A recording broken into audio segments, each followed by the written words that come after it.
কালকে আমার স্যালারি আসছে। মজার একটা বিষয় শেয়ার করি। মজারও আবার দুঃখেরও। অনেকে অনেক কিছু ভাবতে পারেন। আমি থাকি সৌদি আরবে।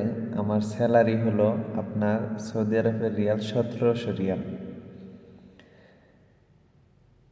এখন 1700 রিয়াল বেতন পাওয়ার পর আমার সব কিছু মিলাইয়া আমি যে মাস শেষে যে আমি যে বাজার সদাই করব আমি খাওয়ার জন্য, সারা মাস খাওয়ার জন্য, সেই টাকাটা আমার আরেকজনের কাছ থেকে হাওলাত করতে হয়েছে।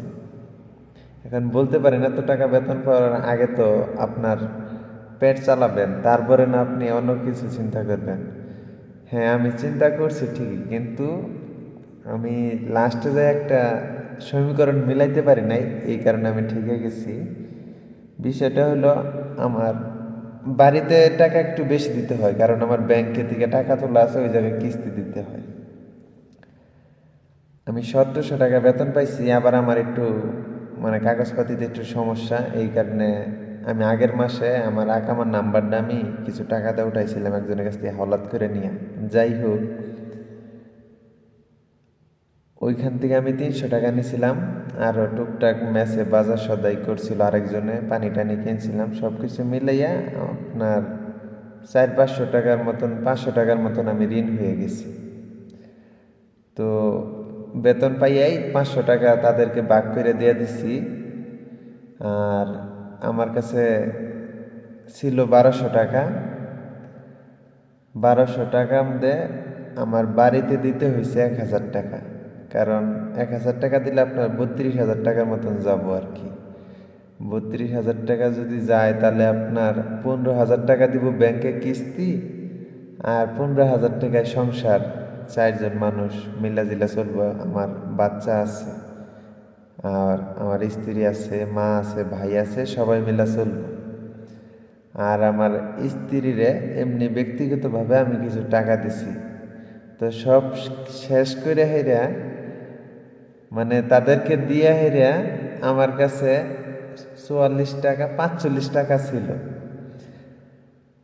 আমি ভাবলাম যে এই 45 টাকা দিয়া আমি কি করবো এখন।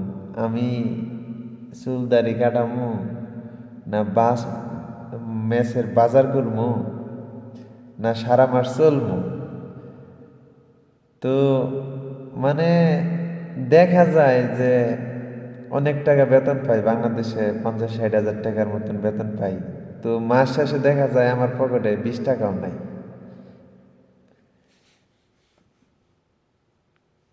বিষয়টা খুবই হাস্যকর না? তো আমি খুব হাসলাম, অবাক হইলাম, শখ খাইলাম। মানে এত টাকা বেতন পাওয়ার পর আমার মানি ব্যাগে এখন মনে হয় আপনার, একটু আমি দেখি কয় টাকা আছে, আমার সঠিক খেয়াল নাই। আপনার সবশেষে এই হইল 10 রিয়াল। আর এনো আপনার পয়সা আছে 2, 6, 7, 8, 9 টাকা, 19 টাকা আছে। মেসের বাজার আরেকজনের দিয়ে করাইছি, ওইখানে আপনার তাকে টাকা দিতে হয়েছে হইল 194 টাকা বিল হয়েছে। আরও যাব, অনেক কিছু কিনা বাকি। তো 194 টাকা বাকি, হাওলাতি। একটা বিষয় বুঝেন, সারা মাস পড়ে রয়েছে, এত টাকা বেতন পাওয়ার পর আমার মেস খরচ এবং কি পকেট খরচের টাকা নাই। এর নাম হইল বিদেশ। বিষয়টা আপনার কাছে হাস্যকর মনে হইলে আমার কাছে মনে হয় না হাস্যকর। তো সবশেষে একটা দীর্ঘশ্বাস নেওয়া ছাড়া আর কোনো, বিষয়টা খুব শখ। কি বুঝলেন, একদম হিসাব মেলে দিলাম আর কি। তো যারা বিদেশ আসবেন, হিসাব করে আইসেন। পরিস্থিতি খুব খারাপ, খুব খারাপ। আপনি দেখবেন অনেক টাকা, অনেক কিছু, যখন আপনি পরিবার নিয়ে চিন্তা করবেন, দেখবেন আপনি বাদে বাকি সবাই ভালো আছে। বিষয়টা মাইনা নিতে পারলাম না আমি। এইরকম আমার কখনো হয় নাই।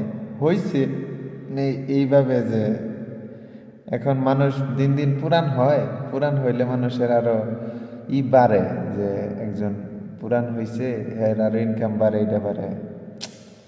মানে কি একটা বিষয় বুঝেন, যে এত টাকা বেতন পাইলাম, আমি ম্যাচ চালাইতে পারলাম না। মানে কি বলবো আর কি, খুবই হতাশ বিষয়টা নিয়ে। তো আর কি, এর নামই প্রবাস। স্বপ্ন আকাশ ছোঁয়া, গন্তব্য বহুদূর। আল্লাহ হাফেজ।